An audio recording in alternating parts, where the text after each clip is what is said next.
Everybody, good evening. Okay. Find seats, we'll get started.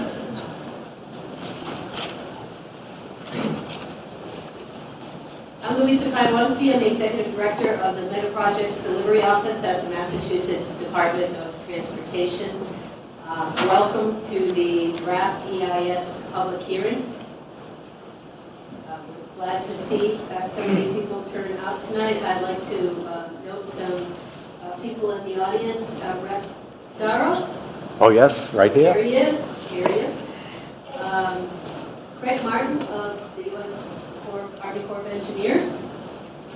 Ken Miller of the Federal Highway Administration. Michaela Looney of the Mega Projects Delivery Office. Amelia Albert of our communications team at MassDOT. Ann Kennedy is our project manager for Cape Cod Bridges. David Anderson is the program manager for our consultant team, HMTV. Mark Kolanowski leads the environmental work for our consultant team. And also, they will be joining me in making presentations today. Alex Sue, Mike Hentum, James Barnack, Trent, Dana, Sarah Walker. Anyone else on the project team, please raise your hand so people know. Excellent, good. Thank you for coming. So these are the people who can help answer questions. They will be either co-presenting with me or answering questions. Can people here see me? Need a little step stool. Why don't we get going? So this is a public hearing on the draft environmental impact statement. This is part two. You know that we had an open house in September to mark the occasion of our state environmental document, the draft environmental impact report. In November, we filed our draft environmental impact statement to launch the federal part of the environmental review. And it's good news for us. We're going to give you a project overview today. The reason it's good news is that it pushes us one step closer to getting into construction of the Sagamore Bridge and getting both bridges permitted. We will expect to be completing our permitting this coming summer. And tonight we're going to give you an overview of the project status, an overview of the NEPA, or National Environmental Policy Act process. We're going to show you our preferred alternative, the Sagamore Bridge that you have seen many times before. We're going to talk about the impacts and mitigation. It's not possible to build a bridge of this massive size without impacts on human and natural environment, and we're going to talk about those tonight. And we're going to tell you how we're proposing to mitigate those impacts. That's our obligation under environmental laws. It's also part of our mission as a public agency. And we'd like to share with you how to view the draft environmental impact statement and how to comment on it. We're going to show you the link. I do want to point out that if you comment on the project tonight, you have two ways of doing it. You can do it just by standing up and speaking to us, or we've provided a way for you to provide written comments. If you'd like your comments to be formally included in our draft EIS, and you'd like a written response in our draft EIS, then all you have to do is provide us with a written comment. If you just want to stand up tonight and share your thoughts on the project, and you don't want to write them down or submit them, that's fine too. We'll listen and we'll respond, and we will not respond in writing in the draft EIS. So things are moving on Cape Cod bridges. As you can see, we've had a lot of work leading up to this point. We actually had to alter our schedule to make sure that we were able to show you the progress that we've made in the last year or so. So the environmental process began in spring of 2023 on the state side, 2024 on the federal side. We are now at the point of submitting the draft documents. We expect we will get a record of decision on the federal side starting this winter/spring. By the summer, next summer, 2026, we expect to wrap up all of our environmental permits. That's a big milestone in the process toward construction of Sagamore, because we need those permits in order to to have access to our federal grant funds, $1.3 million, which is waiting for us. And it will let us, as we move toward the end of the environmental phase, we are going to start in 2026, the procurement phase. Procurement refers to the process that we undertake to gain the services of a contractor. In late 2027, we will be issuing what's called an NTP, a notice to proceed, for the contractor to start construction of the new Sagamore Bridge. So we are on track. We're making significant progress. 2026 is going to be a big year in terms of moving forward, completing the environmental process, launching the procurement process, and securing the $1.3 billion we have in federal funds for Sagamore Bridge. So moving along. Some of the work is taking place now. It's not formally tied to the construction, but it's necessary for future construction. Field surveys, you may have seen some of our trucks and crews and contractors taking surveys, doing borings. We've talked about borings before, drilling into the soil to test the composition. This all helps us understand the strength of the soil that will support the bridge itself. So quite necessary. We have talked in recent months about something that will take place this spring. This is called foundation load testing in 4 locations, 2 near the Sagamore and 2 near, both near the Sagamore, north and south of the canal. This involves drilled shafts, digging deep into the soil. This helps us design foundations that will stand the test of time. We fully expect that our new Sagamore Bridge will last 75 to 100 years at least. And so we need to do this work, which admittedly will be noisy. There'll be a lot of banging going on in the daytime for a short period of time next spring, and we'll get out the word to everybody what it's all about. This is really all about construction of the Sagamore Bridge. So we get a lot of questions about funding. There was some concern a couple of months ago. An official of the Trump administration tweeted that maybe the U.S. Army Corps of Engineers would be too busy to work on about $11 billion worth of project. A follow-up article made it clear that Cape Cod Bridges was part of the reference in that. Fortunately, that turned out to be not more than a tweet.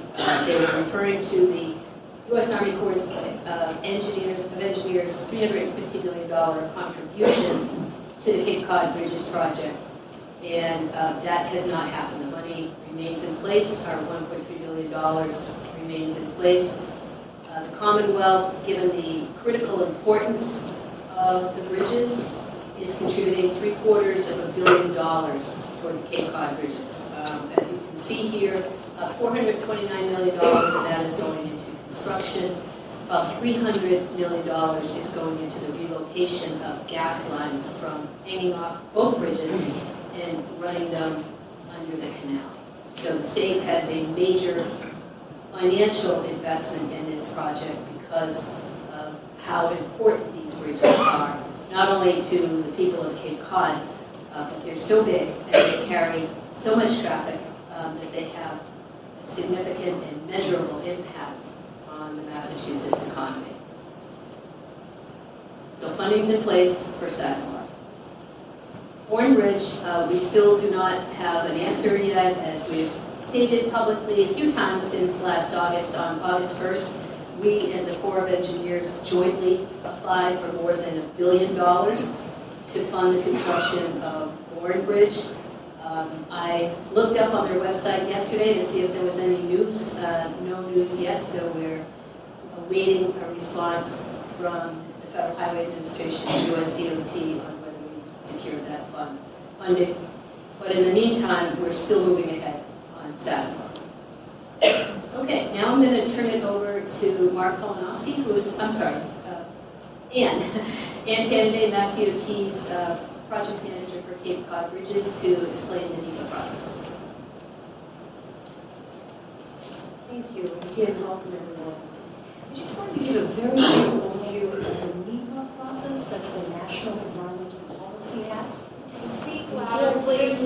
move the. Sorry about that. Excuse me. I think we had a little lower for Lisa microphone. Slight height difference there. How about now? Can you hear? Is that better? Excuse me.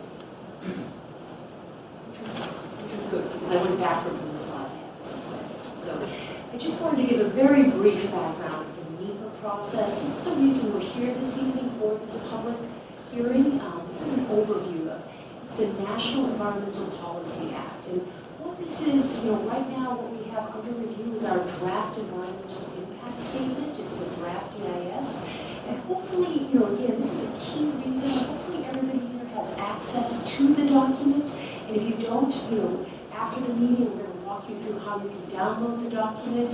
And if you need a paper copy, we can certainly provide that to you too. I know some people in the audience have asked for that, but this is an opportunity to learn more about the project. So the NEPA process is, as it says here, this is some background about what the NEPA process is. It's a federal law requiring agencies to consider and look at environmental impacts. And what brings us into this? Well, this project is actually receiving, as we know, federal funding, and we're receiving federal permits. So that's bringing us into this process. But what is the draft DEIS? As I said, we're looking at all the potential environmental impacts. And Mark later is going to talk about what these impacts are and what we're doing to mitigate, if we're impacting it. And what I have in front of us here, it's really just what's in the table of contents. So I'm sure people probably haven't had an opportunity to go through the entire document. So that's one of the things we're going to do tonight, is just very briefly talk about each of the chapters and how we're mitigating for any possible impacts. So that's really just what it walks you through. And again, one of the key things tonight, we want to make sure people have access to the document. So please feel free to ask me or any of the team if you don't have access, because we would like you to be able to look at it. And so Lisa said, importantly, we'd like you to comment on it. So we also want to walk you through how to submit comments for this process, the draft DEIS. And what we have here is what's called the project purpose and need, which is what we have to look at for our federal colleagues. And so they've asked us to look at what a purpose is and what we'd like to address. So again, we've talked about this, Lisa's talked about this in other meetings, but we want to improve cross-canal mobility and accessibility between the Cape and the mainland Massachusetts for all road users. And we want to address needs and functional obsolescence of sagging and warp bridges. And then we look at what needs to be addressed. So that's what we're looking at as a part of this NEPA process. But I'd also like to call out, we have a series of partners that we're working with through this. And up here, it really does list everybody who is working with us. So we've got both our state and federal colleagues working with us, as well as our local colleagues on this process. And many of you in the audience tonight, so I want to thank you, as Lisa did earlier, but thank you again. And I also want to thank the public for being here, because this is an important part of the draft DEIS, is to hear this public comment and to submit public comment on it. But where are we right now? So here, as you can see, we've noticed, it's a notice of availability, which will up into the Federal Register. That was on November 14th. And it's open, and the next process is the public review period, which we are in the middle of right now. It's a process where anybody can submit comments, and that concludes on January 5th. So right now, and we're in the middle of the process right now, this is what we're calling a public hearing tonight. Again, we want to emphasize the public comment period. So that is open until January 5th, and we'll walk you through how you can submit those comments. We're also accepting if anybody has paper comments this evening. You can submit those directly to us. You can also mail those comments. We will provide that information. But what we expect is we're going to be finishing it up, getting comments at that point, and we're planning to receive a submit a combined final EIS and a record of decision, and we're going to be doing that in the early part of 2026. So we'll be getting information that we gather here tonight, any type of comments, and we will be addressing those in what's called the final EIS and the record of decision. And with that, I'd like to turn it over to Dave Anderson. Mark.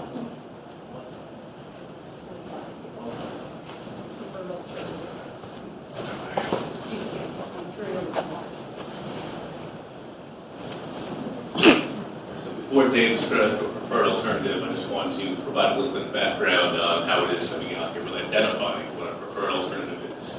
And what Ann just described is the process by which MassDOT and the Federal Highway Administration are evaluating the impacts of our preferred alternative against a no-build alternative. So a no-build alternative to be, if nothing were to happen, what would be the impacts and what would be the effects of that. So we have two alternatives that are being evaluated in our document.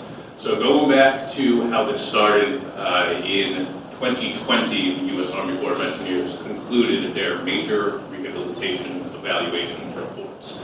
And that report concluded that the appropriate path forward was to replace the existing bridges with two new crossings built to modern design standards.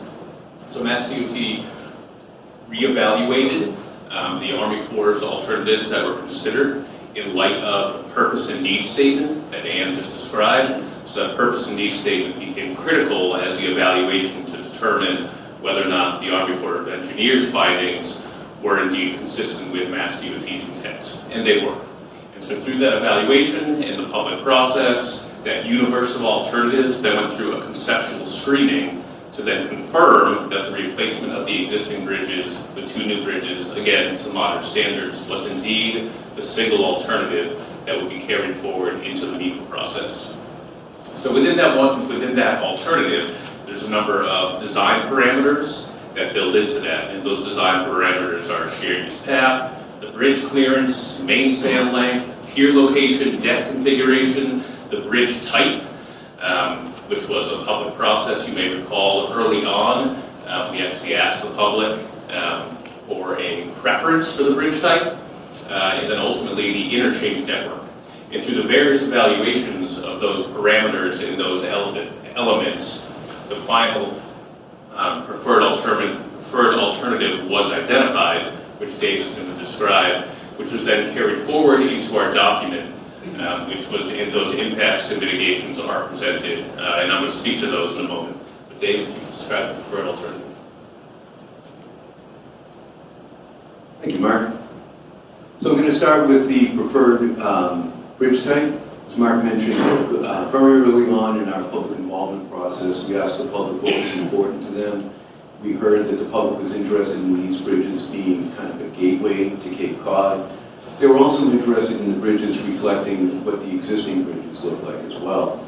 And we were real fortunate in that in doing our analysis, we looked at a broad range of bridge types and gradually narrowed it down to 3 types. And that was mainly driven by the span length, which is obviously related to how wide the canal is. And what happens is there's 3 bridge types that really lend themselves well to that type of span length. And we shared those with the public, and we shared our analysis of them. And what's shown here is the network tied arch. This is what came out of our analysis as being the most efficient and cost-effective. But it also has an aesthetic that is very appealing, again, as you think back to how the existing bridges look.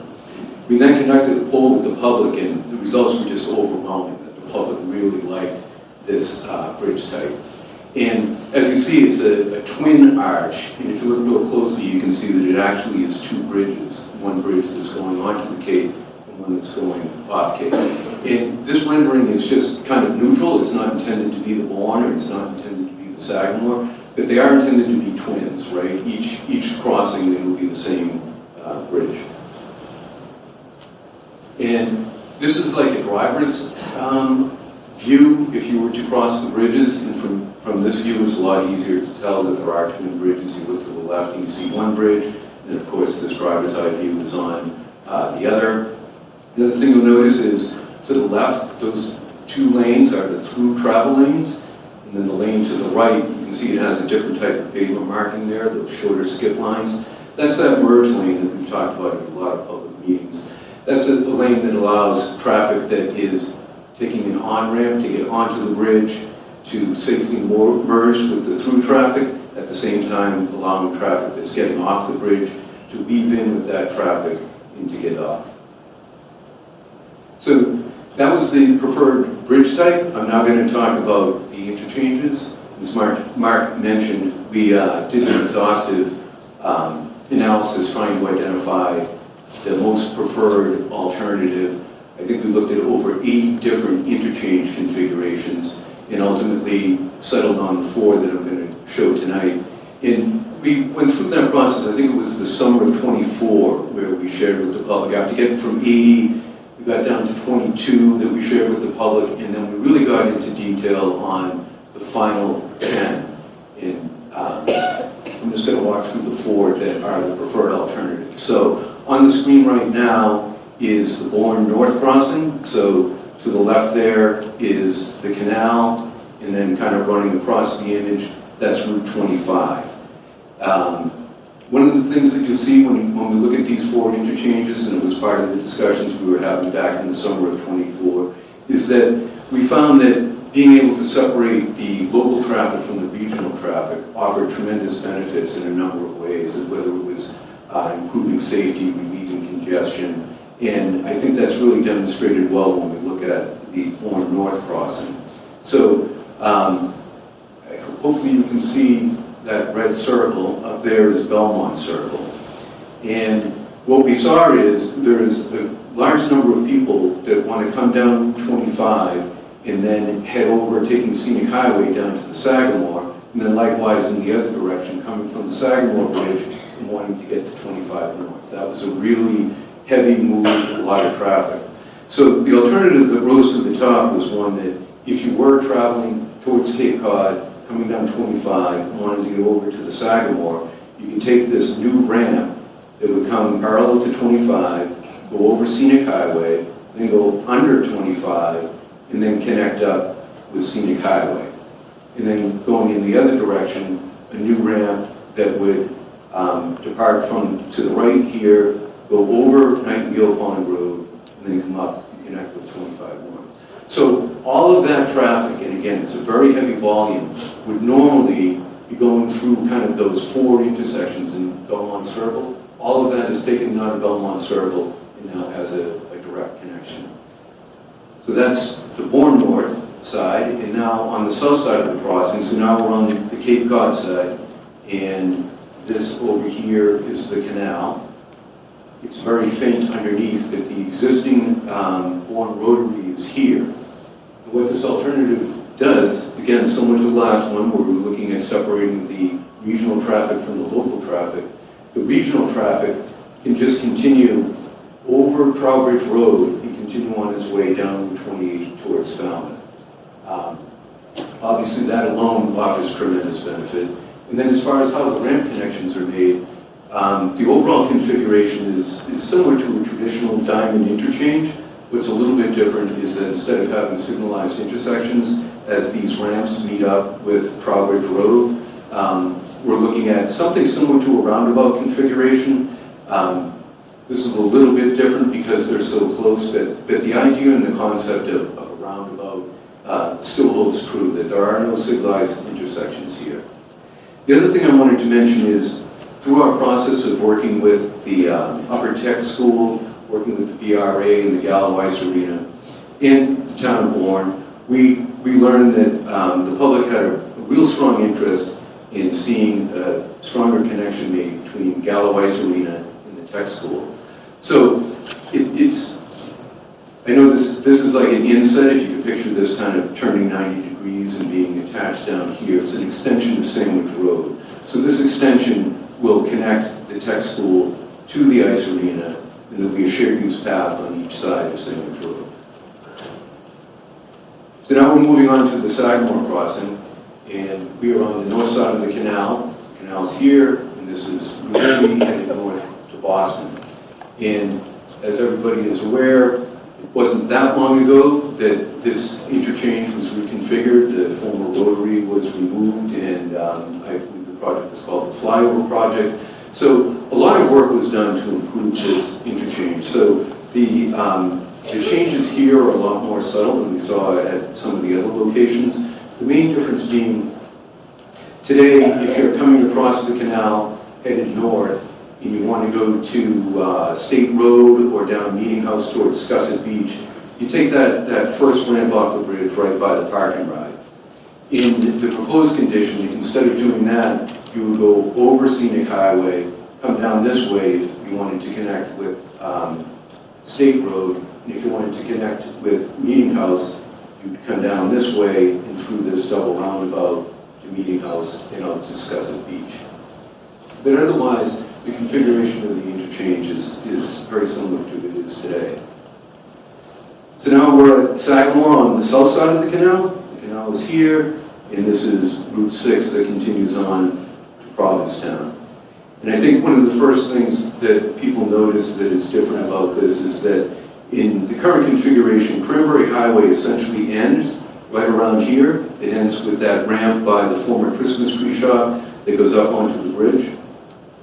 And this preferred alternative would extend Cranberry Highway through all the way to the Mid-Cape connector, kind of connecting this neighborhood with the Market Basket. The other big change is that ramp. I'm sure most in the room have used that ramp. When you're right next to the former Christmas tree shop, it's a really short ramp, and you just don't have much room to get up to speed and to merge with the through traffic. So instead of that move being over here on this side, under the preferred alternative, traffic would come down the Mid-Cape connector and then go under Route 6 and then come up and onto the bridge, which is just a much safer way of getting onto Route 6 and onto Route 3 heading into Boston. Also, we're establishing a connection between Cranberry Highway and down to Sandwich Road. That a lot of the other moves are made similar to as they are today. And then finally, I just wanted to talk briefly about the approach to construction sequencing. From the very beginning, the goals of the program were to ensure that 2 lanes of through traffic were open at all times during construction. And in addition, the goal was to get traffic off of the existing bridges as quickly as possible. And that's really important because, as has been mentioned, the bridges are over 90 years old. They're inspected regularly. The Army Corps of Engineers is doing a great job maintaining these, but one never knows when something happens, when through an inspection some condition is identified that causes some major maintenance activity to be required. And again, we all know that a lot of these activities, because the existing bridges are so narrow, either one lane in each direction is taken or the bridge needs to be closed. So it's just something that we really want to try and avoid. And the best thing we can do is to take the bridges out of service as soon as possible. So up at the top, where it says existing bridge there, that's the existing condition with all 4 lanes in the existing bridge. Under phase 1, the first thing we would do is construct one of those twin network tied arches that we saw earlier. And then gradually, because we have to do a lot of work on the ground at each interchange, we would take that traffic off of the existing bridge and move it onto just one of those twin bridges. Just one of those twin bridges is wider than the existing bridges, and that's what allows this strategy to work. Once all the traffic is over here, we can then demolish the existing bridge. And then down here in phase 3, you can see all the traffic is over here on the new barrel, and we're working on the second twin bridge. And then down at the bottom in phase 4, all the traffic is where it's going to be in the final build condition. So with that, we're going to hand it back over to Mark.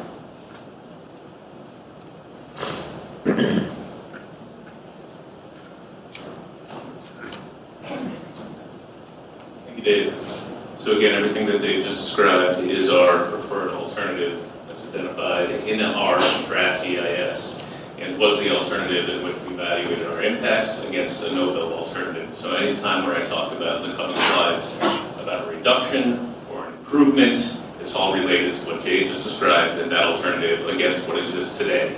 And if it were to continue to exist into a future build year, our build year is the year 2050. So when we talk about reduction, we talk about operational improvements. It's a comparison of the existing condition in a future build year. So there were a number of robust analyses that were conducted as part of the DEIS. I'm not going to talk about all of them tonight. What I'm going to do is I'm going to highlight the ones where we do have impacts and mitigations identified.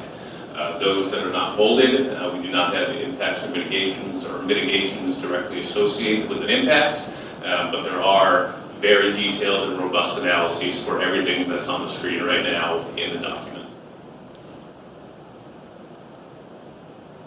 Starting with traffic, transportation, and safety, our traffic studies anticipate an overall decrease in the vast majority of the travel movements without the corridor. The bridge design that Dave described, I had those two spans, one barrel going in one direction, the other in other separating directions of traffic flow, predicting up to a 48% reduction in crashes on each of the bridges. Now there's going to be a lot going on during construction. There's going to be a lot to look at. So during the construction period, there will be traffic delays.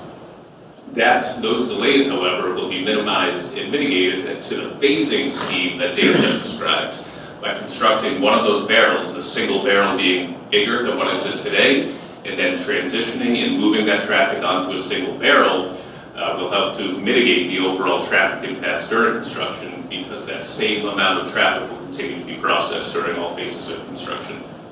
There will also be temporary signs, barriers, and other traffic control measures in place during construction, and the construction period traffic plan will continue to be communicated with the public through a series of outreach methodologies, or outreach methods, I should say, so you all know what's going on before it's actually happening. Bicycle and pedestrian, as Anne described in the purpose and need, improvements for all roadway users was a critical consideration in the evaluation of alternatives, and there will be improved bicycle and pedestrian connections within all 4 quadrants of the project area, including on the bridges themselves. The canal service roads will require temporary closure. Those are the service roads, the bike paths that travel along the canal.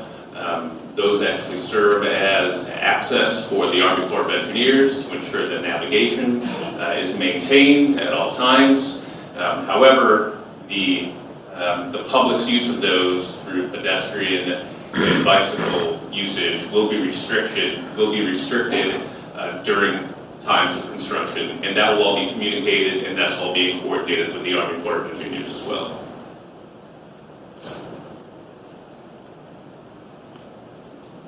Water traffic and safety. The proposed bridge design is going to pull the new bridge piers further away from the navigational channel of the Cape Cod Canal. As such, it's going to make for safer navigation conditions. The bridge deck itself is actually going to be elevated 3 feet higher than it is today. The Army Corps of Engineers maintains a 135-foot navigation clearance. By elevating it 3 feet, it will allow continued compliance with 135 feet in varying future conditions. Now, for a construction period, barges and vessels will be will be accessing the canal to get to the work zone. That will be coordinated as well. And then there will be potentially up to 6 short-time closures, 3 to 5 days, throughout the duration of construction.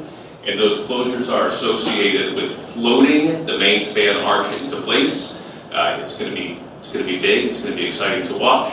And in order to do so and to ensure safety, navigational safety, the canal itself will be closed to navigation outside of that vessel that will be bringing the barge into place, and then it will be secured over a number of days to allow for that operation of lifting that center span arch into place. Advance notification will be given to mariners and those who use the canal for navigation. That will be coordinated with the Army Corps of Engineers and the U.S. Coast Guard well in advance to make sure that there's ample notification given. Land use zoning and community cohesion. Community cohesion will be improved as a result of the project. There will be improved bicycle and pedestrian accommodations, as I just described. We will have improved access to recreation and open space and parks within Bourne.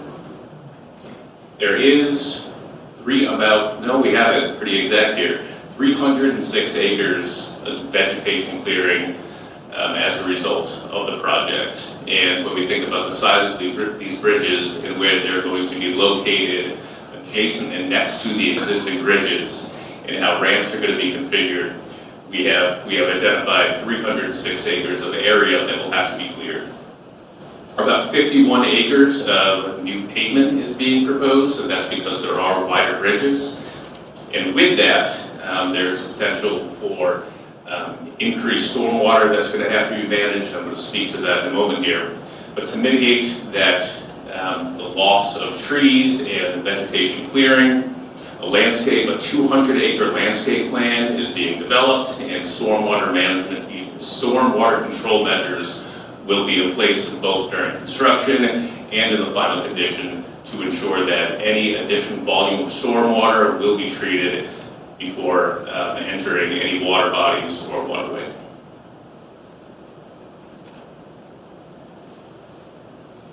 Property acquisition, displacements, and relocation.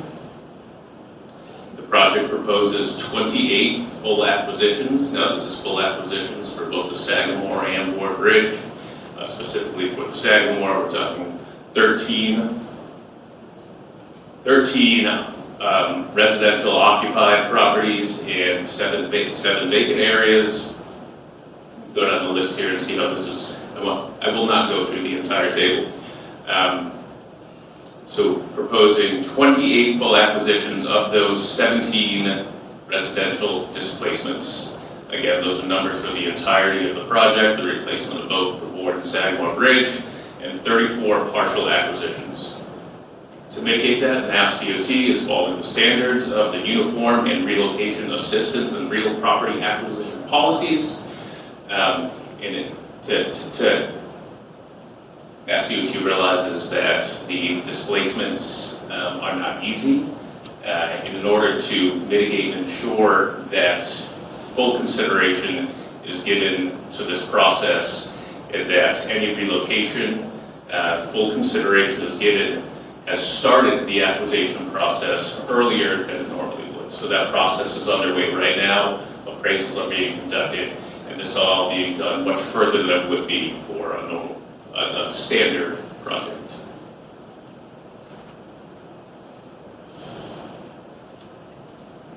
Wetlands and floodplains. Instead of looking at that, I do have this summarized here. The project, it is geographically expansive. There are a number of natural resources within the project area. There's wetlands, there's the canal itself, there's threatened and endangered species habitats. The project is going to result in about 2.5 acres of impacts to tidal water resources, 0.7 acres of non-tidal resources. It will result in the loss of 5,200 cubic feet of flood storage, as well as a significant amount of dredge within the canal itself. All wetland impacts, any loss of wetland impacts, it will be mitigated through mitigation. In the final build condition, there will actually be no loss of designated wetland areas. There will be additional compensation, there will be additional creation of flood storage. So what I was just described with that loss of area, there will not be any loss of flood storage in the final condition. Erosion and sedimentation control measures will be in place throughout construction, and MassDOT right now is developing a sediment sample and testing program for all dredge material within the canal to ensure that it's disposed of accordingly and that it's managed and transported in the most effective means possible.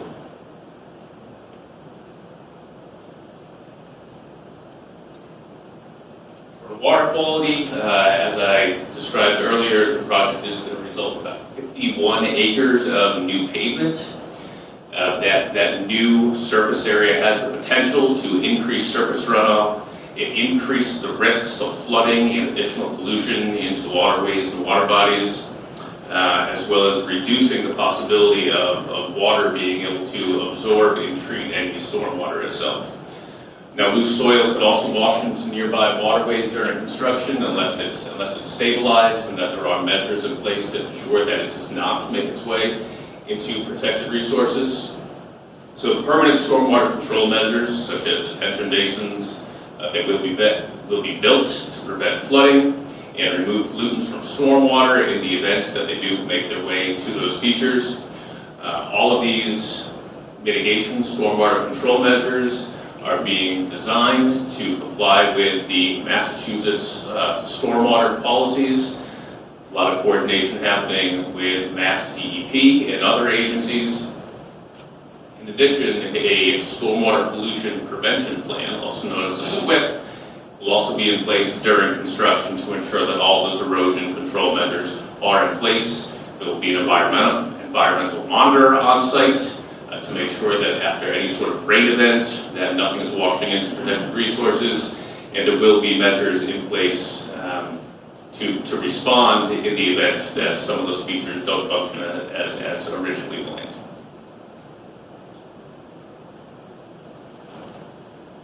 Threatened and endangered species.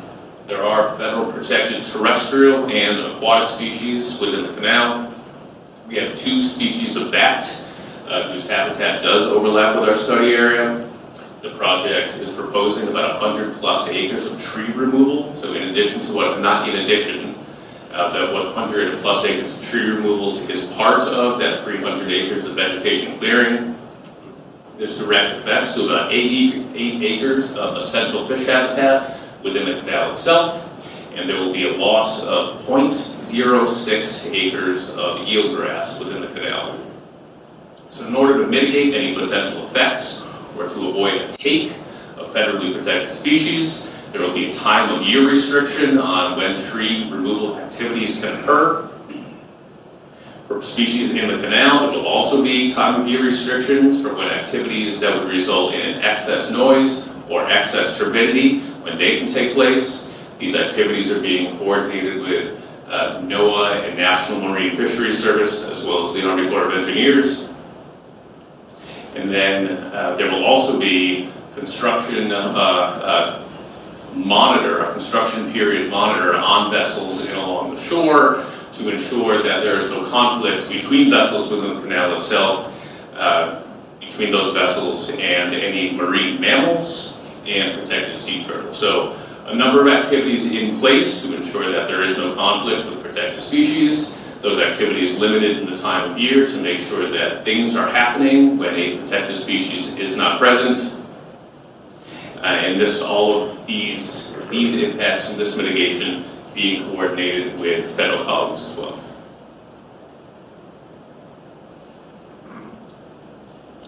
For air quality, emissions are not expected to exceed air quality standards. Daily emissions of pollutions is expected to decrease, and now this is because of reduction in vehicle miles traveled and operational improvements. This is in our build condition, our preferred alternative against what exists today, the no-build condition. Construction may temporarily affect air quality, but mitigations will be in place.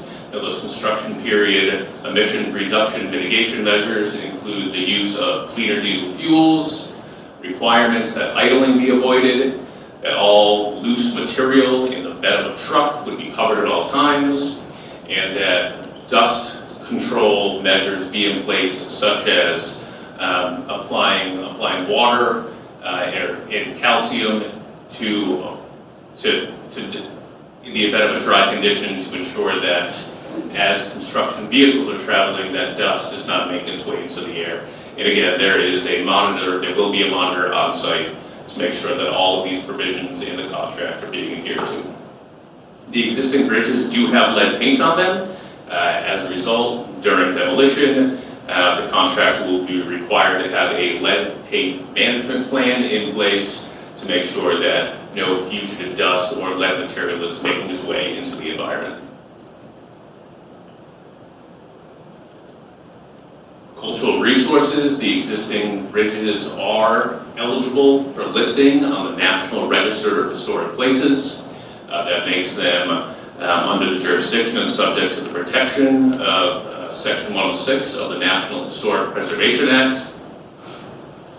To mitigate the demolition and adverse effect, or to mitigate the adverse effect resulting from the demolition of the bridges, MassDOT is engaging in a programmatic agreement with the Mass Historical Commission, as well as the Federal Highway Administration, to make sure that all measures are in place to mitigate the loss of these NR-eligible resources.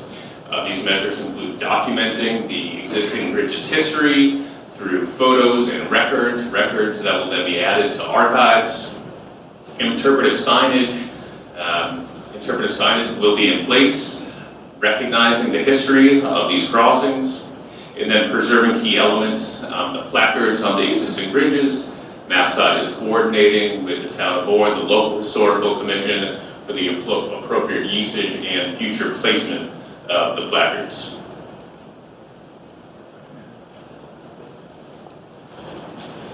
Oh, and the bridge design, this is a really important one. Again, going back to how it is that we identified the proposed bridge type. One of the elements was them being eligible for protection on the National Register, and the proposed bridge type mitigates that impact of the adverse effect, as well as avoids an adverse effect on other protected historic resources within the viewshed of the existing bridges. So if you have a historic building that can see the existing bridges, the proposed bridge design mitigates that negative effect in a future condition. So public health, a lot of what's on the screen right now is a summary of what I've just described. So there are long-term benefits associated with the project. We're going to have safer bicycle and pedestrian and travel conditions. There's going to be a reduction in pollutants and emissions, improved emergency vehicle access, as in addition to improving reliability of the structures in the event of evacuation, and reduction in traffic delays for healthcare and other essential services once the project is complete. There will be temporary construction period effects, like I described, noise, water quality, dust. However, mitigation plans in place that MassDOT will be reviewing and approving as being developed by the contractor. They will continue to be developed throughout the duration of construction.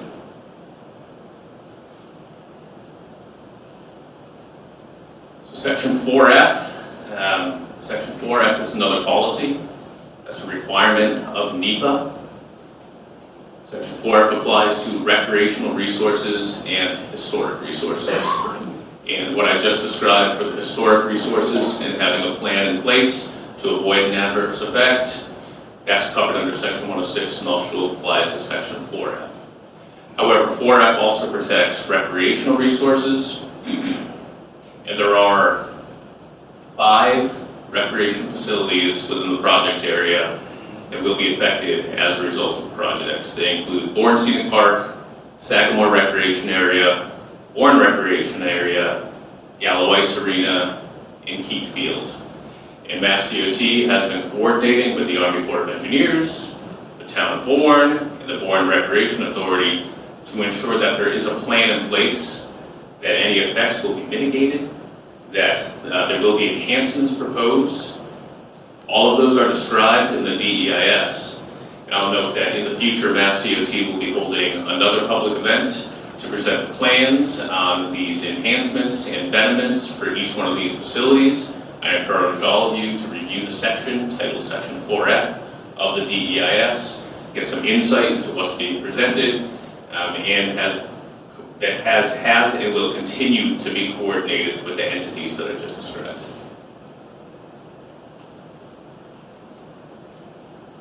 So having you in comment on the DEIS, here's a number of QR codes. There's ways that you can access the document both on MassDOT's website. There is PDF versions of the entirety of the document. There's also an interactive website which summarizes what I just described in addition to every other section and chapter of the document. There's interactive maps. You can zoom in. You can see specifically where what is being described. You can engage with it. You can engage with it visually and in an interactive format. Hard copies are also available at the Bourne Public Library, the Sandwich Public Library, as well as at the MassDOT Transportation Building at 10 Park Plaza in Boston.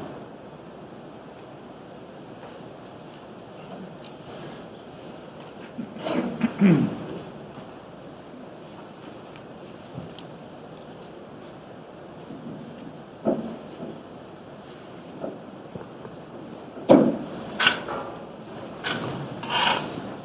thanks to the team. Before we get into public comment, I want to recognize Joy Singh is the Massachusetts Division Administrator for the Federal Highway Administration. She joined us today. Welcome, Joy. And I spotted my colleague Craig Cashman from our legislative, there he is,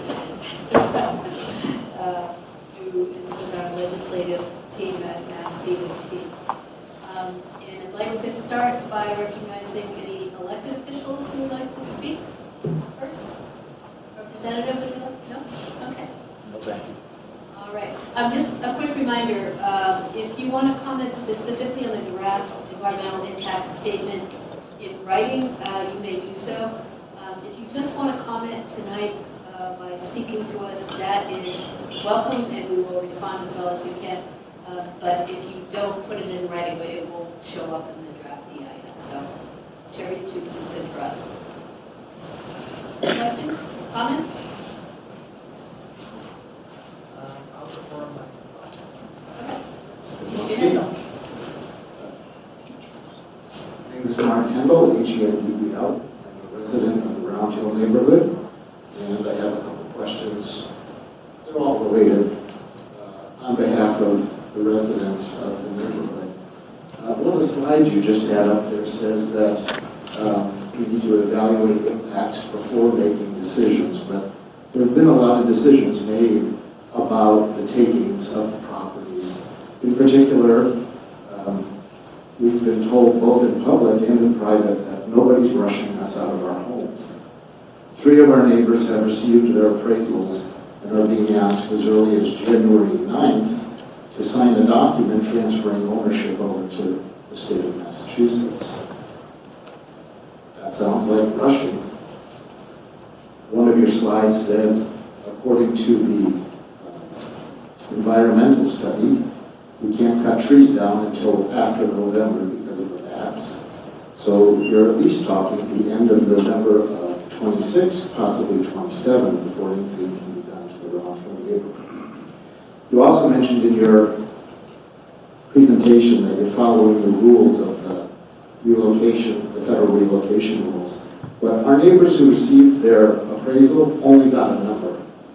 They didn't get a full packet of comparables that were used to make the decision, nor an explanation of how the amount was reached. And they also have not received an offer of a comparable home for them to move to. So some of our neighbors are going to be signing a document on January 9th that sign over the deed and title to the Commonwealth of Massachusetts. The Commonwealth and MassDOT has confirmed orally with us that no one's going to force us out, no one's going to knock on our door and tell us we have to get out. But we don't have that in writing. And so these are all concerns about what process you are following and why you aren't matching. I mean, I've read the regulations, and they're actually understandable for your average person. But why aren't you following them? Okay, all right, you had a number of them. I will say, just for everybody's, Just for the record, there are now 14 properties being taken. One was added, is that right? Garfield? 14? That's what your environmental report says. There's a table in there that says 14. That is for both Sagamore and Board Bridge. Thank you. Just for everybody's general knowledge, we notified property owners in the Round Hill neighborhood in March of 2025 of the intent of the Commonwealth to acquire the homes by eminent domain. Many people in the neighborhood were aware of it. We had been talking about it since 2023, but not everybody was, and some were surprised. The microphone's not picking up your voice. You're not picking up my voice? Okay. I think you have to hold it like the gentleman. Like that. Needs more volume. That's good. How's that? Yep. Can you hear me? Yep. There you go. Thank you. Okay, I'll give you a quick synopsis of what I just said. In March of 2025, the Commonwealth of Massachusetts, the Department of Transportation, notified homeowners in the Round Hill neighborhood of our intent to acquire their properties by eminent domain to make way for the new Sagamore Bridge. many people, the Commonwealth had been talking about this at public meetings since 2023, but it was evident that not everyone had heard, so it took some people by surprise. We have followed all of the procedures for it. The process of taking private properties is something that we try to avoid. If at all possible, we are building a massive new structure that is touching down in a densely settled neighborhood that does require the acquisition of homes. We do follow the federal and state regulations governing this process, both of which protect the homeowner. We go through an extensive process of assessing the value of the home. We sought and received approval from the Federal Highway Administration to start a year early.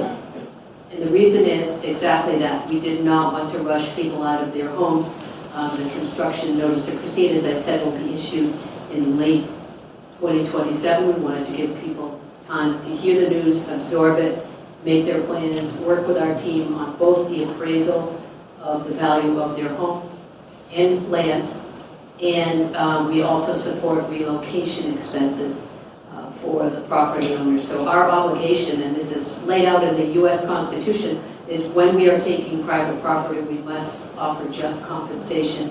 And there is an extensive process laid out in both federal and state regulations.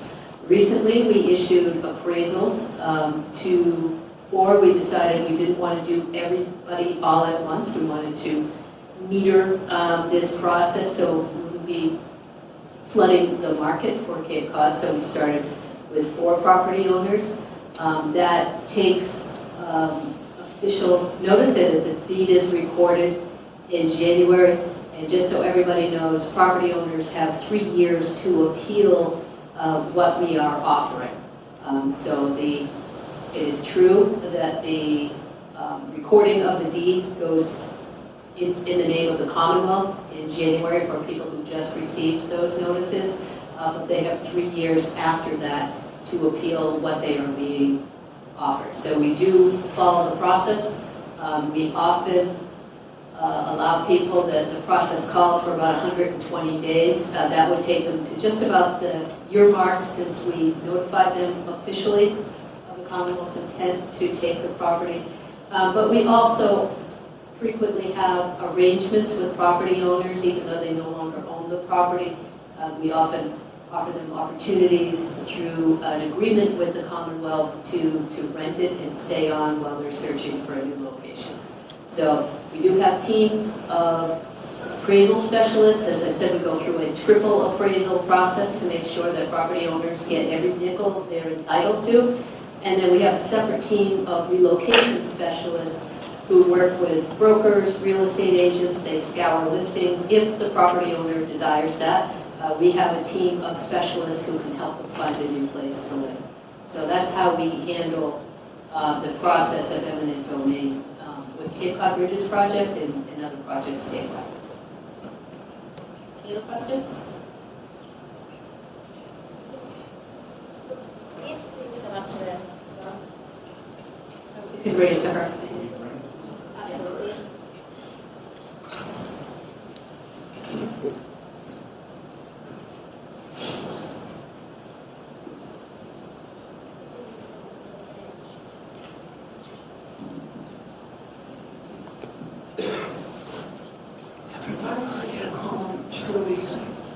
It's a question of timing. Just before Christmas, time of year when we're supposed to be joyous, we get this letter. I'm one of the one. I was the third built house in that development in 1958. I'm approaching my 90th birthday in March. I've lived there forever, and I get a notice almost before Christmas saying they're taking my house on January 9th. I think the state has no heart. They could have waited until after January the 1st. What would a couple of weeks or a month have been? It would have been helpful to me. Thank you for that comment. I do want you to know we consider that holiday season. And so we issued those notice letters in November and spanned over the holiday season to make it take place in early January rather than right around the holiday. But I take your point. Thank you for the comment.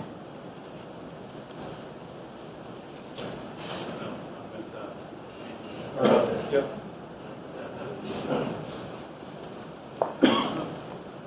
Changing the subject just a little bit. Okay.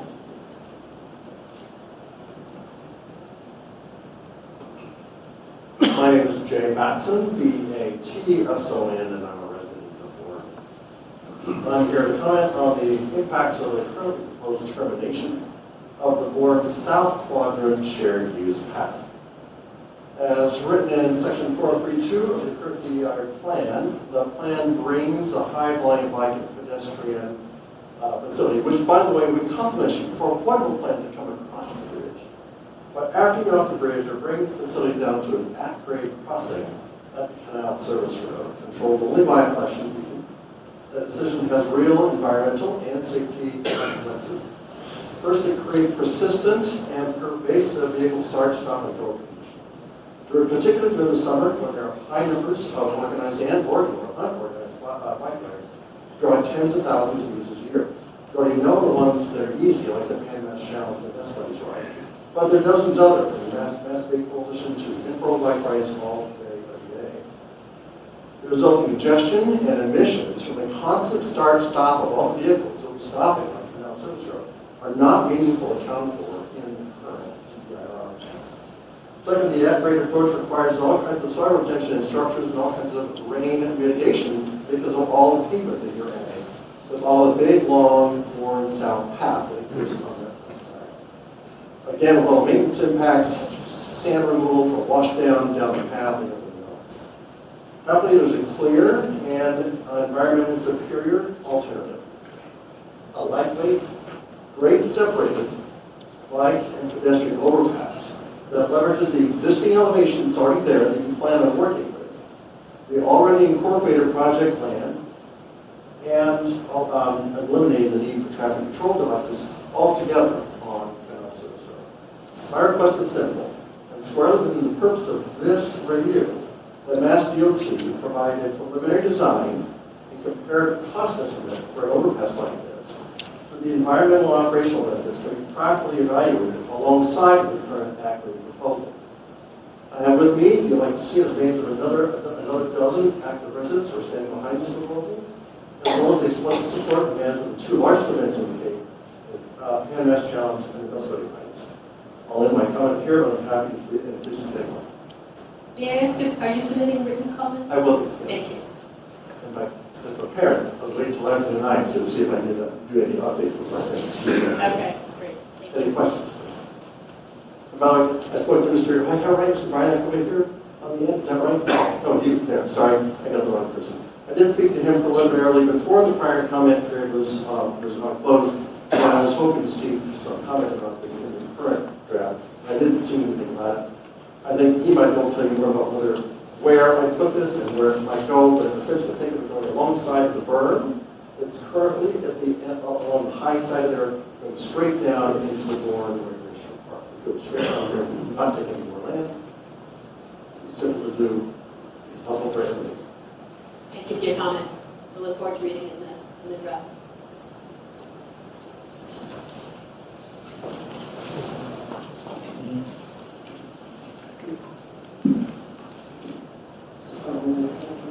My name is Joan Hendel, and I'd like to know, in writing, for all the public to see, what happens if you do not get this money from the federal funding? It's been a topic, and the public wants to know how the Commonwealth is going to support the building of these bridges with $1.7 billion that you're expecting from the feds, and the great possibility that you won't get it because of the current administration has talks about freezing and withholding funds. We would like to know in writing on paper and in a public meeting where you're expecting to get that money from.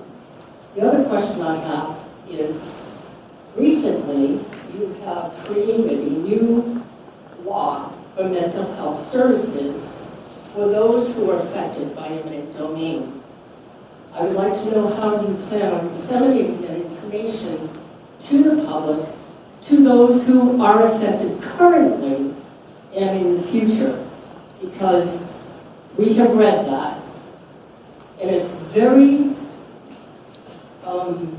not private, really, because as we understand it, it says that MassDOT will commiserate with the therapist and decide whether you've had enough therapy or not. And I would like to see that law up in public display so that the public will know that they have these services available to them. And I'd like to know your plan for that. Okay, thank you. I just want to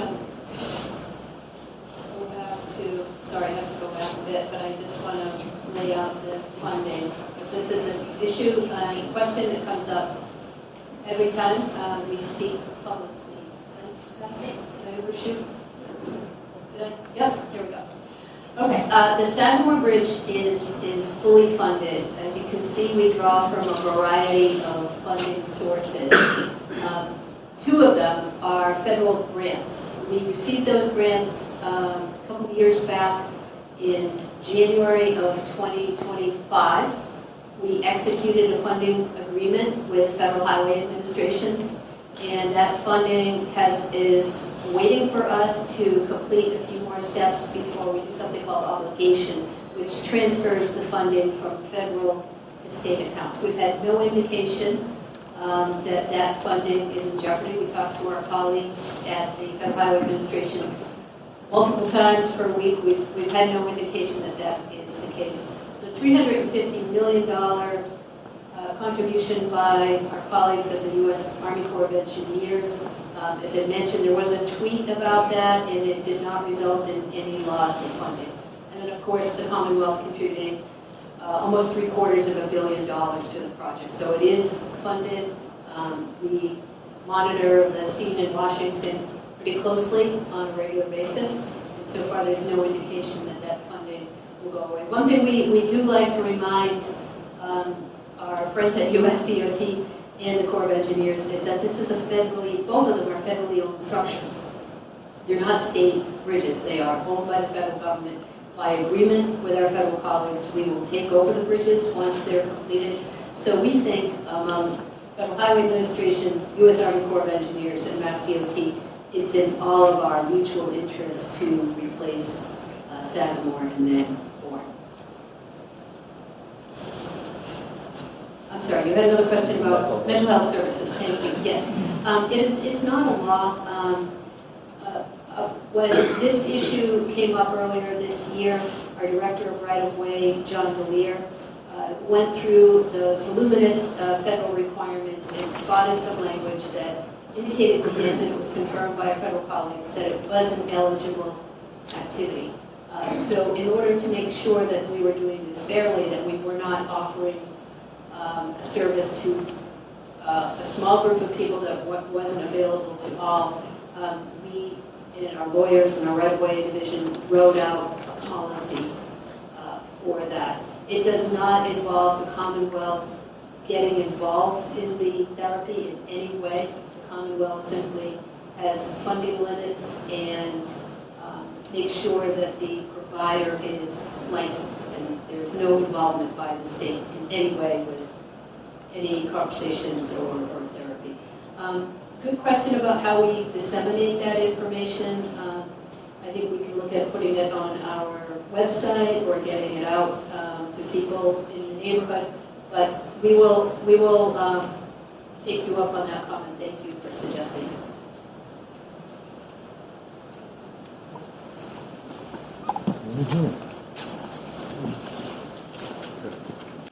Name's Gary Dayton. Can you hear me? Yes. Name's Gary Dayton. Live in Buzzards Bay.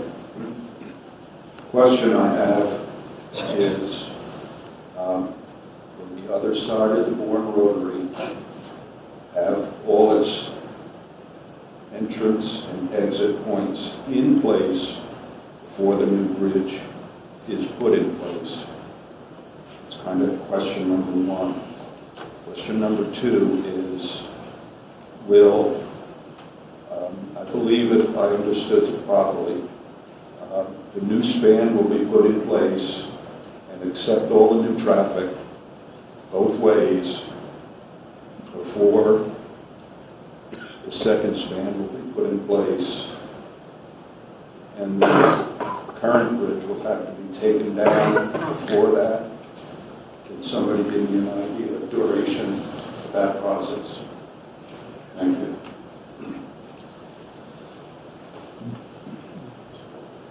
So I think your first question was about those connections between the mainline roadway and the local roadway network. So the graphic that we showed was the full build condition when everything's all done. It takes a while to get there. There's a number of different stages. So the connections will always exist. They're not going to look exactly like they look at the very end because you have to move things around to get there. But all the from-tos that occur today will occur during construction as well. Any disruptions would be short-term disruptions, and we likely time those around times when traffic is light, but all the connections would be available. And your other question was around, I think it related to the sketches I had about how the different stagings work, and I may need help from possibly Mike, because I think your question was around timing of some of this. Yes. And you're talking specifically about the Bourne Bridge? I think either one would work, but yeah, I mean, let's focus on the Bourne Bridge. We live there, so we experience that the most. So this particular drawing, these are related to the Sagamore Bridge, and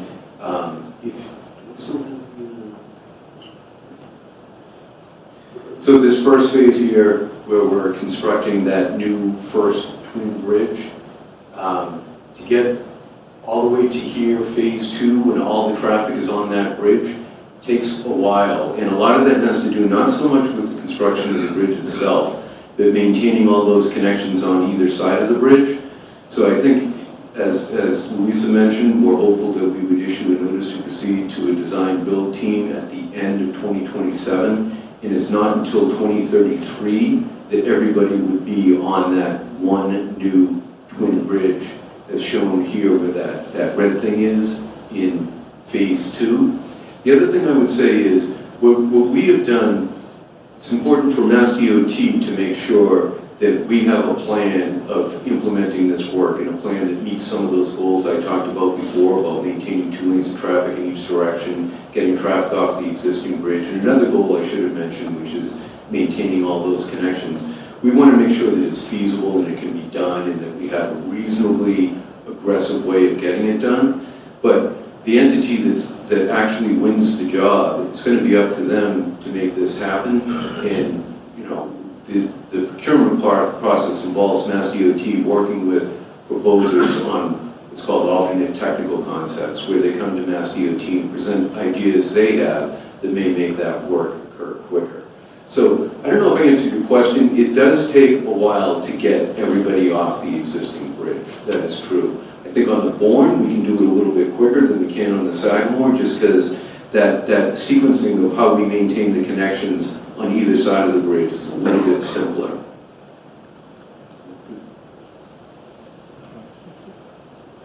Other questions or comments?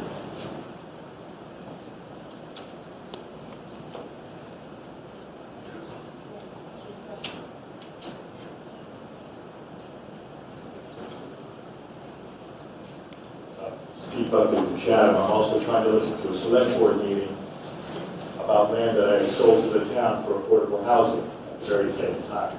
You're multitasking. But I've got it's coming into my hearing aids, so I'm going to take off my hearing aids so I can Okay. concentrate on one thing at a time. Okay. We're all ears.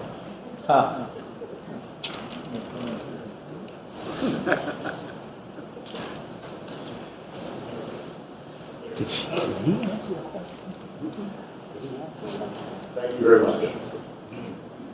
So it's working for you? Okay. Yes, Steve Buckley, Chatham. Been going to these meetings for about 10 years now. And used to write environmental impact statements for 5 different federal agencies during my time away from growing up on Cape Cod. I spent 25 years in Washington, D.C., so I know I've been going to these meetings because I know how it's supposed to work, how the planning process is supposed to work. And so I won't get into the finer points, but I will say that I wanted to concentrate on one aspect, speaking from someone, like I said, who grew up in Cape Cod, and for the last 20, 25 years, we moved back, as my wife said. If I married you, we go on Cape Cod. Oh yeah, right. So we moved back. And so yes, not much change. There's bottlenecks at the bridges. I don't have to tell this audience about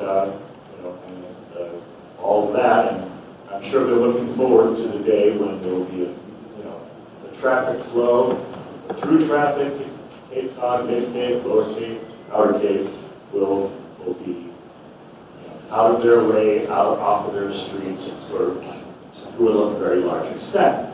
So, but at the same time, looking at it from a regional point of view, it's that increased flow. By the same token, people who aren't stopping in Bowling, either going to or from, maybe commuting, vacation, whatever, that they'll be able. Traffic flow will also increase. There won't be a bottleneck for them either.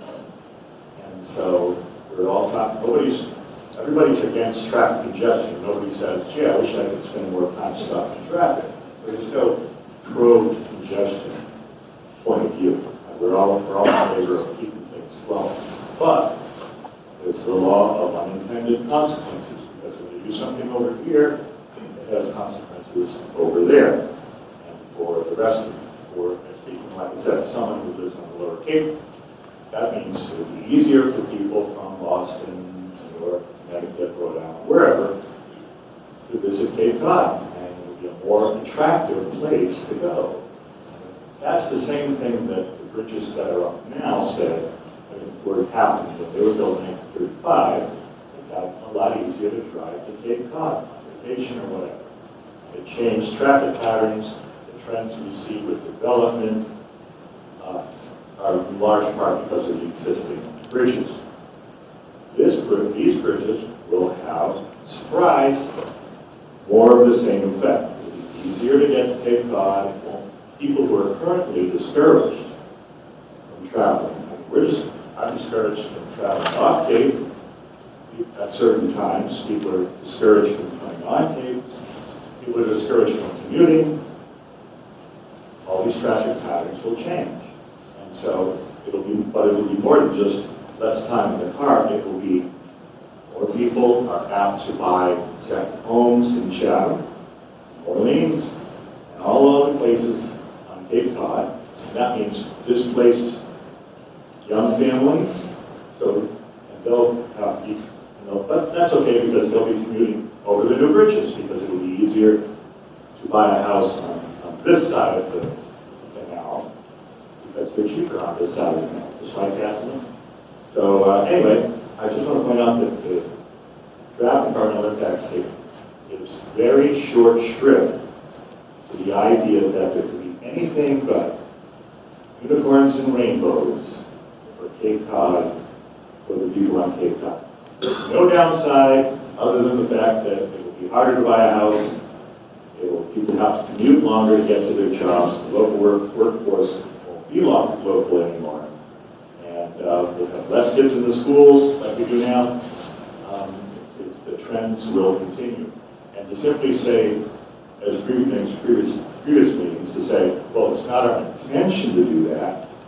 I don't care if it was intended or not. It's going to happen.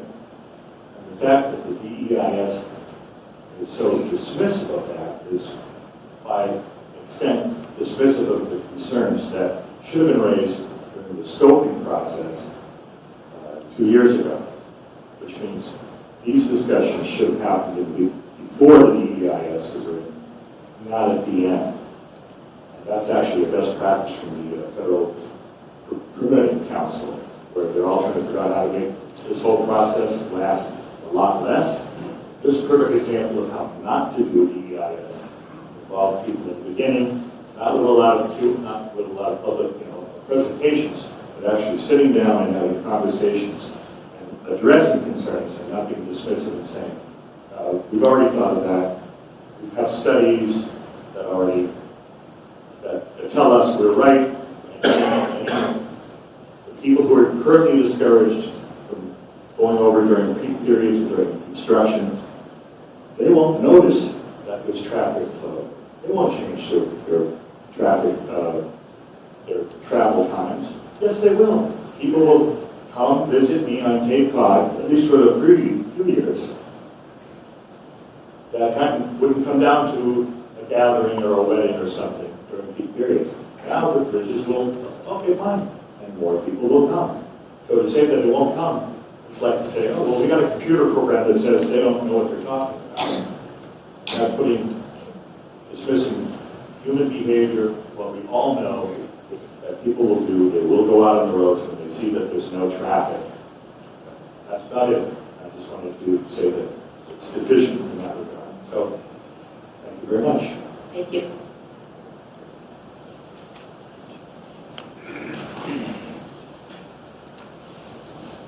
We have no questions. We have one. Okay. Thank you very much. Pleasure.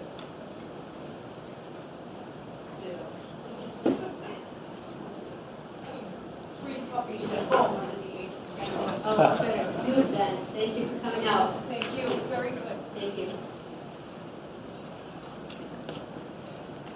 Hi, everybody. I'm Carol. I'm shorter than the last speaker. My name is Carol Oldham. I'm the Business Development Director for Foss Terminals. We own and operate the New Bedford Foss Marine Terminal, which is a 24-acre facility in New Bedford with a deep water berth and heavy lift capacity throughout the site, originally built for the offshore wind industry and currently exploring additional options to bring work and revenue into New Bedford. The New Bedford Foss Marine Terminal agrees that there is a pressing need for the improvement of access between Cape Cod and the rest of Massachusetts. We would like to see, as part of the bridge replacement process, an assessment of the local port infrastructure which could support the build-out and long-term maintenance of the new bridge spans. We noted in the DEIS and other MassDOT materials that each bridge demolition and replacement would take approximately 8 to 10 years, with the in-water work occurring over multiple phases. The bridge replacement program can require up to 16 vessels consisting of work barges, delivery barges, tugboats, and support launches that can be used on each side of the canal during marine-based construction activities, including installing and removing temporary works and assisting in the construction of some permanent works. All of the waterborne construction activities, the construction materials, the demolition debris, each of the new 616-foot long bridge arches, which can be erected off-site and floated on board to the bridge site, and yes, I'm very excited for that part, will all need to be mobilized from a local port facility and will occur over a 10-year period or longer. And we'd like to see a plan regarding sites and mobilization. New Bedford is not only a working waterfront community, which is close to the project, but also a designated port area and an environmental justice community according to Massachusetts criteria. New Bedford could benefit significantly from hosting a portion of the work vessels, equipment, components, etc., and should be considered. We request that MassDOT undertake a regional ports assessment to identify the options for logistical mobilization of the waterborne construction activities, and that New Bedford be a part of that assessment. Thank you.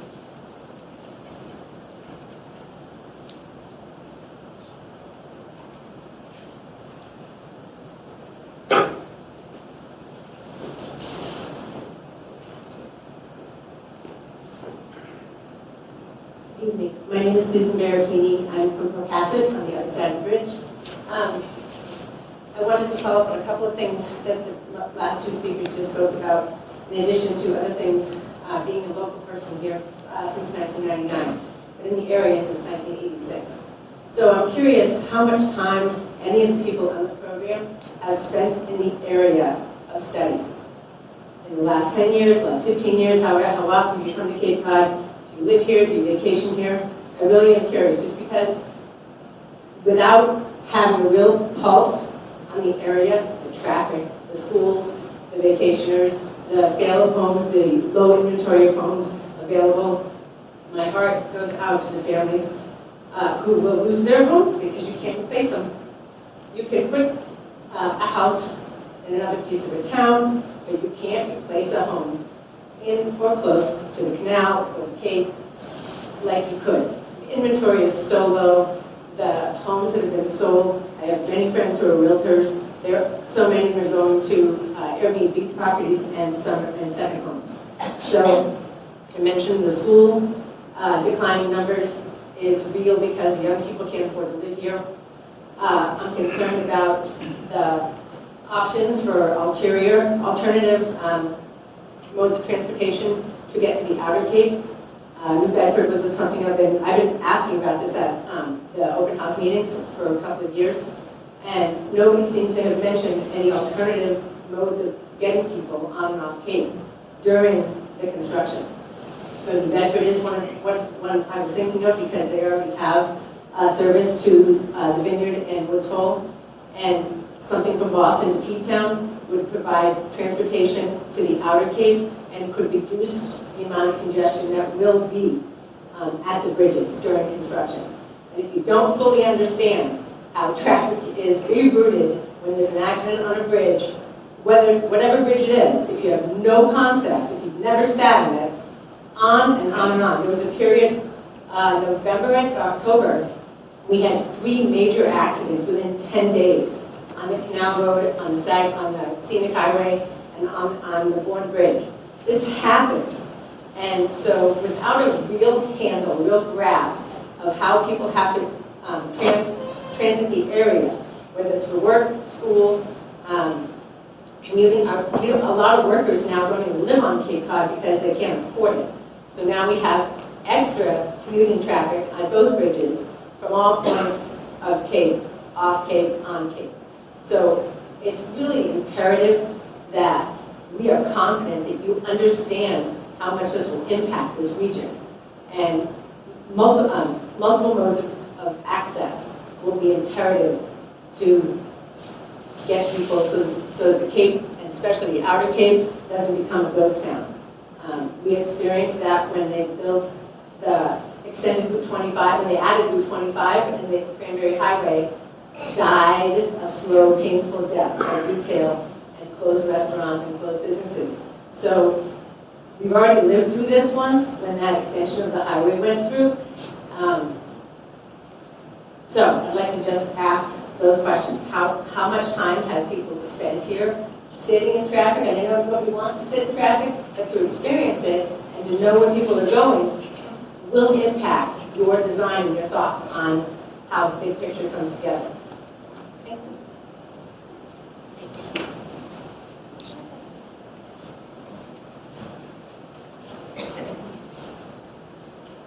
Mr. York. Hello, my name is John York. I am a resident of town of Bourne, a little longer than Sue has been. I think 3 decades longer than Sue. I would ask the same question as you actually answer it here tonight. Sue already asked that question, so that's not the question I'm going to ask. But I do ask that you actually answer Sue's question. The reason I ask that is the DEIS is shameful.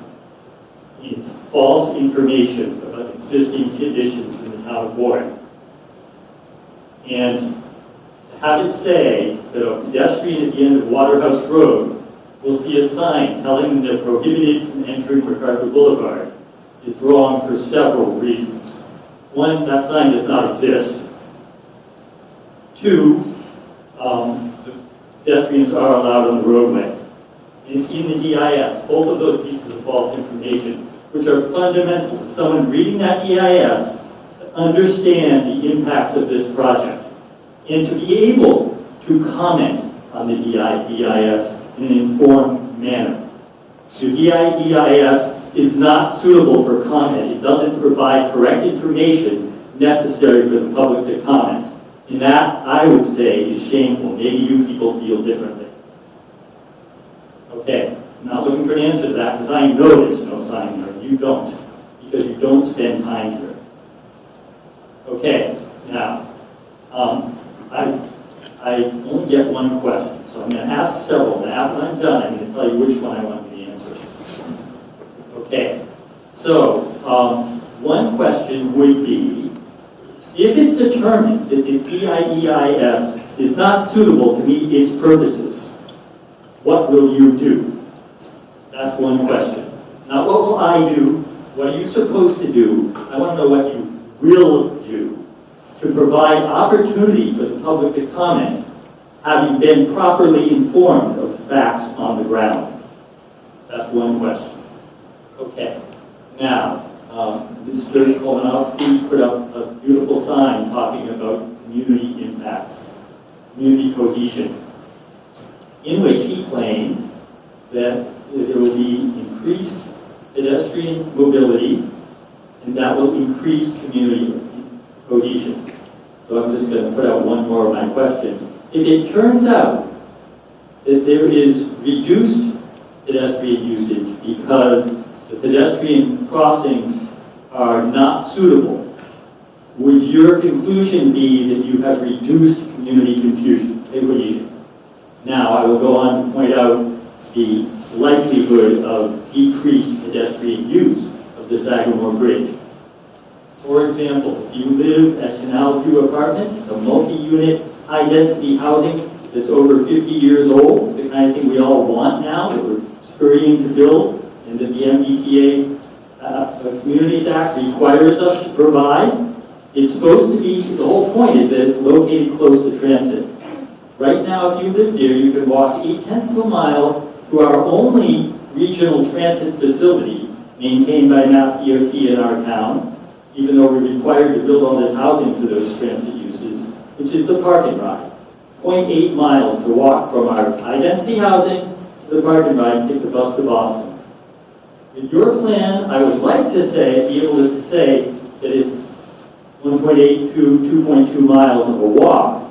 Unfortunately, according to your DEIS, quote, we did not analyze walking distance or trip time for pedestrians. Now, Mr. Kolonowski stood in front of us and told us that this bridge and your improvements will increase community cohesion by increasing pedestrian usage. A 2.2 mile walk, if that's what it happens to be, but you're not going to provide us that information, is not a walkable distance according to the accepted standards of transportation planning. So when Mr. Kolonowski tells us it's going to increase community cohesion, he needs to show us the distances and the walking times, and I would like to know how you modeled pedestrian behavior to determine that there would be increased usage. And I would like to see your model. I'd love to, I'm really good at sitting in front of computer screen and operating models. I've written them for my entire professional career and trained people to use them. Models for conceptual designs, for analysis of performance at the conceptual level. And in this report, even though for pedestrians you did not analyze walking distance or time, if you actually try to get somewhere as a pedestrian, that's all that really matters. That are the top two things. Yes, safety matters too. And yes, these sidewalks will be safer, 2 miles long safer. Now, Luis, I know you're proud of pointing out that you're going to add 9 new miles of shared use path.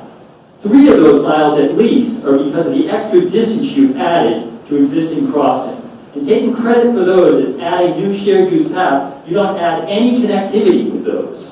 When you say we add 9 miles, it sounds like you're adding 9 miles worth of connectivity. Don't take credit for the ones that don't create connectivity. So my question, that question hidden in there was, please tell me and show me the models you used to predict increased pedestrian usage, on which you base your conclusion in the environmental impact statement that this project will increase community cohesion. There's a similar phenomenon at the Bourne Crossing. It's not quite as bad. The problem at the Bourne Crossing, especially the south side, is that yes, the path over the bridge is safer, but you've added a significant number of major high-speed roadway crossings that those pedestrians will have to do to get from from one side to the other. And I don't see you counting them anywhere in determining whether pedestrians or parents are going to allow their kids to walk home from school across the bridge, which is a major part of community cohesion. So I don't see the analysis. But when I read the report, I see you're predicting to within 1/10 of a minute the travel time for cars to get from approaching on 25 to go across Scenic Highway and over the Sagamore Bridge. You're claiming that 30 years from now, in the traffic conditions that you know perfectly, 30 years from now, you can predict to 1/10 of a minute the travel times of cars, 22 years from now, in the year 2050. So that's another problem this report has. Completely disparate treatment of vehicles versus pedestrians and bicycles, which is in violation of MassDOT policy that this project and all of your written stuff claims that you are meeting. You are not meeting the requirement of the Healthy Transportation Directive of your own MassDOT that says during the planning process that pedestrians and bicycles shall have the same opportunity to review plans and comment on them as any other roadway user. And so that just putting you on notice, I'm not asking a question you on that one, that you are not compliant with that policy. And I know that you try very hard to do that. It's sad to see how under-resourced this project is because of the shortcuts you've had to use for pedestrians and bicycles. It's clear that you don't see them as significant as the vehicles. You're right, we're a very small percentage. But if you live in this town, we're a bigger percentage. And if you have to get to town hall in the summertime when the bridge traffic is solid and will still be on the new ones, then by your own statement that it won't be increasing capacity, then you haven't really helped us out. I will close by saying to pretend that a superhighway, high-rise bridge 150 feet off the water in any way will ever constitute a suitable pedestrian crossing. Parents won't let their kids cross them. It doesn't matter how beautiful that bike path is. Your plans aren't going to change the minds of parents worrying about their kids getting home from school. And to claim that they do is proof of what the previous speaker said, that you do not live here, but worse, you don't need to live here. If you were doing your job the way you're required to, you would have had more community input, you would have spoken more to the pedestrians and bicyclists before you make the claims that you make in this DEIS. And the reward that we have now is we can comment on the DEIS and we can see your responses simultaneously when the record of decision is issued. In other words, it's a done deal now. But by the way, that thing you said at that meeting, here's our answer to it now that it doesn't matter. We're not going to change it. So you guys need to do better public involvement, and besides being in violation of MassDOT's healthy transportation policy, this meeting itself and the whole process is in violation of MassDOT's public participation plan. The Federal Highway Administration, who's here, might have something to say about that, because I'm informed by the Federal Highway Administration that the process, if I have a complaint about MassDOT adhering to its own public participation plan, is to work it out with you, and then if there's not a suitable resolution, to go to Federal Highway. And that's exactly what I intend to do. For example, the whiplash I had coming to this meeting, hearing, meeting, I won't repeat how many times it's been called both by your own literature, sometimes in the same paragraph. And a week ago I was told it was definitely a meeting, we're going with a meeting, not a hearing.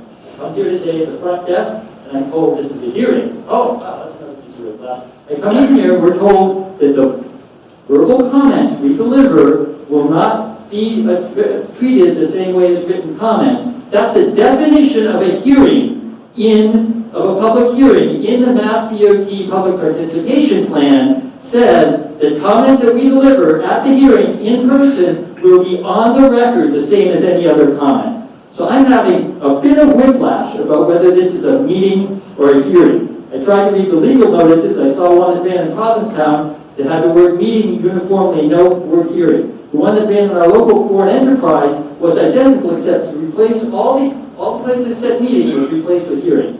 There's a difference.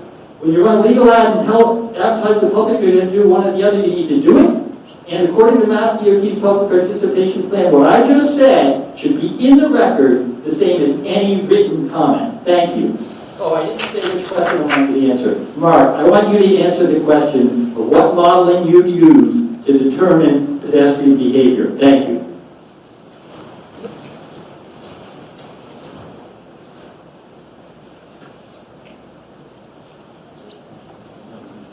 No model pedestrian behavior. There was not a model used to model pedestrian behavior. Thank you, Ms. Fior. I'll second the complaint about maybe not engaging the cyclist community. All the people I have on my list wish they'd have been more involved. Thank you. Any other questions or comments? All right, on behalf of MassDOT, thank you for coming tonight. We wish you a happy holiday season, lots of activities in 2026. We'll see you next year.